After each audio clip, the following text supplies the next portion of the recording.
खनिज और वन संपदा से परिपूर्ण बालाघाट जिले में उद्योग स्थापित करने और निवेशकों को निवेश के लिए आमंत्रित करने के मकसद से बुधवार 18 अगस्त को इन्वेस्टर्स मीट का आयोजन हुआ, जिसमें कई राज्यों के निवेशकों ने उपस्थिति दर्ज कराई और लगभग 4,500 करोड़ रुपए के निवेश की सहमति के साथ MOU साइन किए गए, जिसमें एथेनॉल और मैग्नीज फेरो प्लांट ये बड़े प्रोजेक्ट को धरातल पर उतारने का प्रयास किया गया। नवेगांव स्थित लॉन में आयोजित इस इन्वेस्टर्स समिट में उद्यमियों की बड़ी संख्या में मौजूदगी रही, जिन्हें प्रदेश के मुखिया शिवराज सिंह चौहान ने वर्चुअली संबोधित किया। उन्होंने कहा कि प्रकृति ने बालाघाट जिले को जल, खनिज और वन संपदा प्रचुर मात्रा में उपलब्ध कराया है।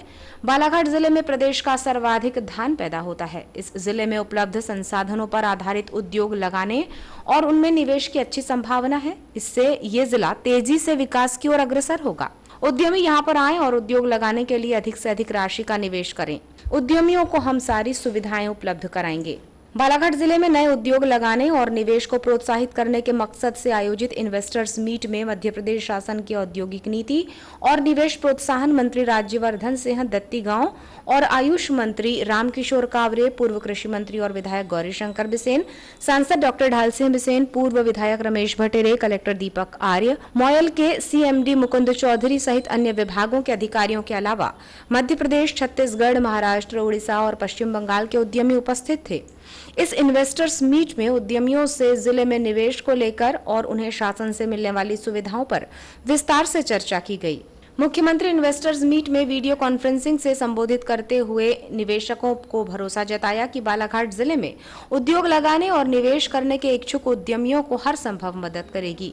ये इन्वेस्टर्स मीट बालाघाट जिले के विकास के मामले में मील का पत्थर साबित होगी। इन्वेस्टर्स मीट में मौजूद उद्यमियों को संबोधित करते हुए औद्योगिक नीति एवं निवेश प्रोत्साहन मंत्री राज्यवर्धन सिंह दत्तीगांव ने कहा कि प्रदेश सरकार उद्यमियों को निवेश के लिए प्रोत्साहित करने नई नीतियां बना रही है। बालाघाट जिले में उद्यमियों ने बांस, एथेनॉल, मैग्नीज और राइस मिल उद्योग लगाने के लिए प्रस्ताव दिए हैं। जिले में इन उद्योगों के लगने से यहाँ के युवाओं को रोजगार मिलेगा। विजुअल।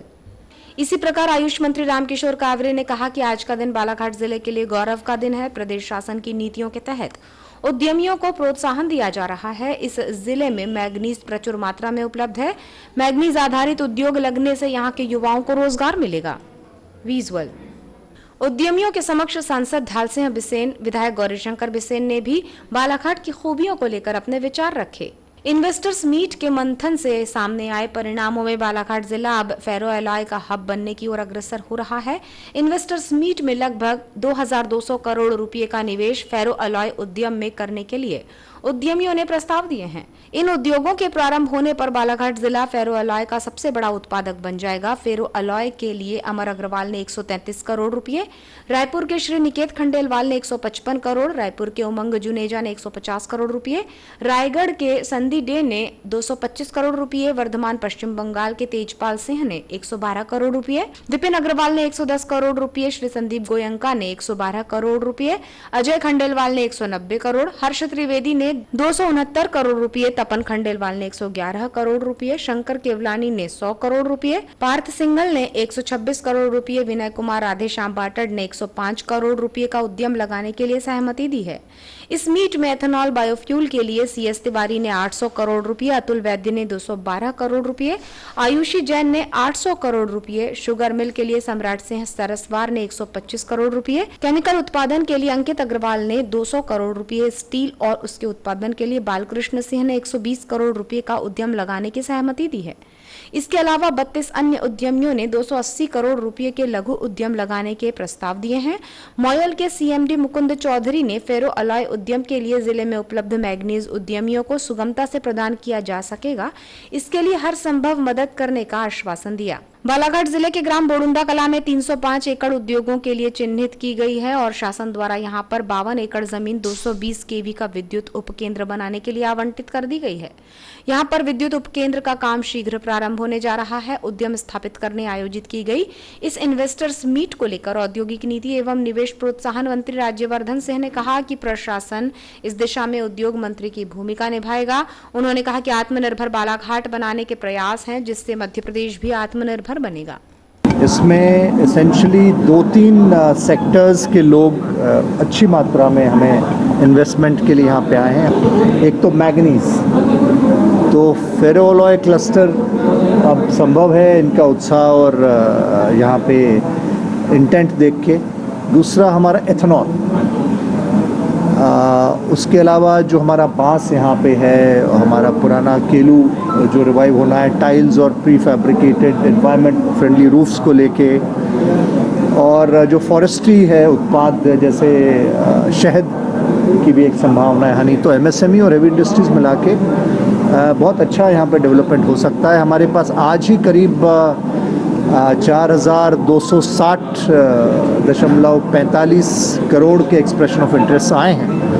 मेजरली इसमें जो एक्सप्रेशन ऑफ इंटरेस्ट हैं वो फेरोलॉय, मैग्नीज और एथेनॉल के हैं। और सभी लोगों से अभी हमने 1-to-1 चर्चा करी और हमें पूरा विश्वास है कि ये शुरुआत है। और जैसा गौरी शंकर जी कह रहे थे और कावरे जी भी कह रहे थे कि मैंने तो 10,000 करोड़ का, ये तो कह रहे हैं कि हम उससे भी आगे ले जाएंगे। इंफ्रा में हम पूरा बैकअप देंगे। मुख्यमंत्री जी ने खुद ने इन सबसे बात करी और हमारे CMD मॉयल भी यहाँ पे भी बैठे हुए थे। इनका कंसर्न था कि हमें अनइंटरप्टेड सप्लाई ऑफ मैग्नीज और मिलेगा या नहीं मिलेगा। करीब 350 मेट्रिक टन की आवश्यकता इन्होंने बताई है। तो हम अपस्केल कर रहे हैं, हमारा मॉयल और प्रोडक्शन बढ़ाएगा, 850 तक बढ़ाने की चर्चा हुई है।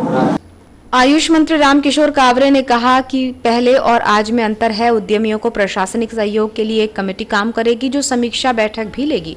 उन्होंने बताया कि इन्वेस्टर्स में उत्साह है और सरकार सहयोगी के रूप में कार्य करेगी। पिछले बार के मीट और इस बार के मीट में जो परेशानी तो नहीं है।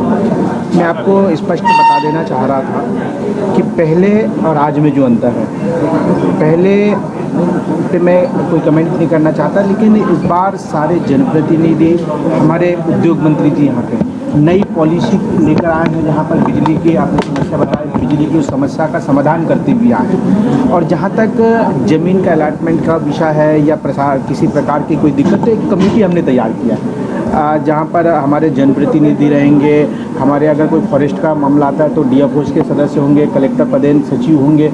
इस प्रकार के सारे विभाग जिसमें वो उसमें आवश्यकता है, वो सारे विभाग के अधिकारी रहेंगे, जनप्रतिनिधि रहेंगे और हर महीने हम लोग इसकी समीक्षा करेंगे और उनकी जो परेशानी आएगी उसका निराकरण करेंगे। इसकी भी कोई कमेटी बनेगी? इसकी भी कमेटी हम जिला स्तर पर कमेटी बनाएंगे और उसकी समस्या का समाधान, यहाँ पे जो छोटी मोटी जो परेशानी आप जैसे संदेह कर रहे हैं, वो सारी समस्या का समाधान करेंगे। कितने लोगों को रोजगार मिलता है इस चीज़ से बताइए? देखिए, आप सबने देखा भी सुना भी है, कम से कम 10,000 लोगों को यहाँ पे रोजगार मिलेगा। वो तो अभी प्रथम चरण में हमारी संभावना है, आगे भी उससे ज़्यादा बातचीत के दौरान क्या रुझान निवेशों।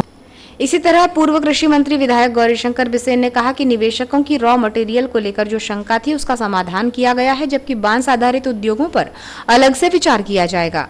द्वारा घोषित नीति जो है उसका पूरा लाभ मिलेगा क्या नहीं मिलेगा।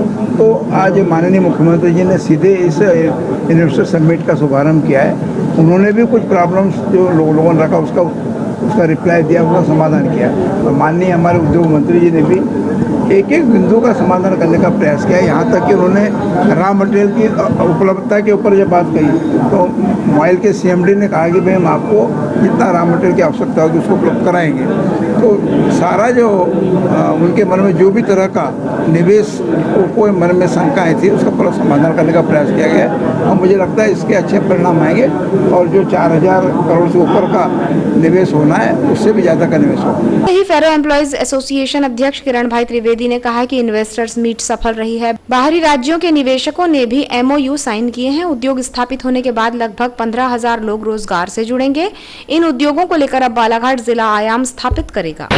इसके पूर्व बालाघाट में 2 संभावना इन्वेस्टर मीट की हुई थी, पर आज जो हमारे DM महोदय कलेक्टर दीपक आर्य के आतिथ्य में जो आज इन्वेस्टर मीट हुआ है वो 100% सक्सेसफुल है, क्योंकि इसमें पश्चिम बंगाल, झारखंड, उड़ीसा, छत्तीसगढ़, महाराष्ट्र और मध्य प्रदेश, यहाँ सब के इन्वेस्टर्स आए हैं और सब ने MOU साइन किया है मध्य प्रदेश शासन के साथ।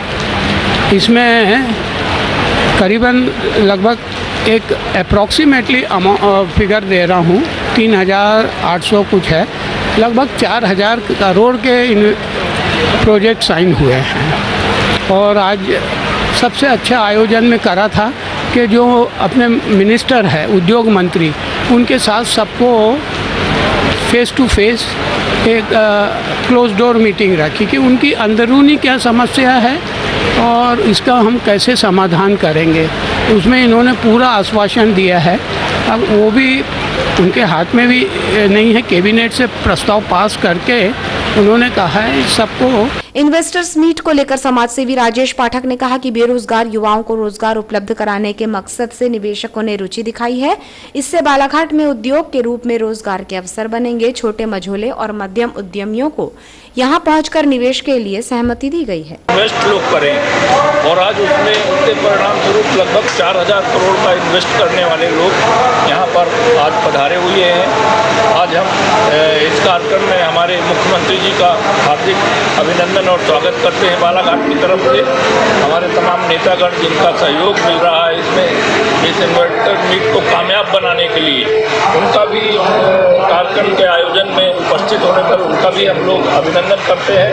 और यहाँ पर जो उद्योग लगाने वाले लोग हैं, चाहे वो रीवा से आए हों, नागपुर से आए हों और भी विभिन्न जगहों से आए हुए हैं, जो निश्चित रूप से उनकी सोच बनी है कि बालाघाट में इन्वेस्ट किया जाए। अगर यहाँ इन्वेस्ट होगा तो यहाँ के लोगों को रोजगार मिलेगा, यहाँ के लोगों को काम मिलेगा, क्योंकि मुख्य समस्या रोजगार की ही है। और जिले के जो युवा लोग हैं वो इस इन्वेस्टर मीट का उनको निश्चित रूप से फायदा मिलेगा, ऐसी मेरी कामना है। इस समिट का मुख्य उद्देश्य क्या है? इस समिट का मुख्य उद्देश्य है कि जो बालाघाट में एक काम धंधे की कमी है, रोजगार की कमी है, जब इन्वेस्ट करेंगे लोग, यहाँ काम धंधे नए नए खुलेंगे तो नए नए लोगों को रोजगार भी मिलेगा। जो बालाघाट से लोग बाहर जाते हैं काम की तलाश में, रोजगार की तलाश में, तो इन्वेस्टर जब यहाँ आएगा और उसको यहाँ पर इन्वेस्ट करने में सुविधा मिलेगी तो निश्चित रूप से बालाघाट जिले का फायदा होगा, यहाँ के युवाओं का फायदा होगा। कितने युवाओं को रोजगार मिलेगा? सर